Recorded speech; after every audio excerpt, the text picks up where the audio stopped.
Nais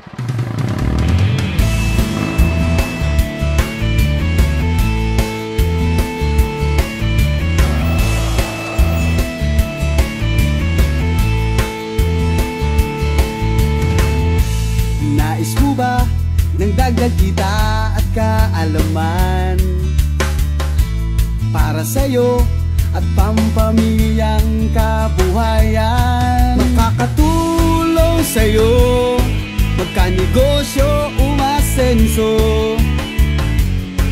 Kaya't pag-agri na tayo, agri tayo dito. Simpleng paraan, abilidad ang kailangan sa fisheries at poultry, livestock at sa farming, at marami pang iba. Kaya nuod na, agri tayo dito. Agri tayo dito. Agri tayo dito.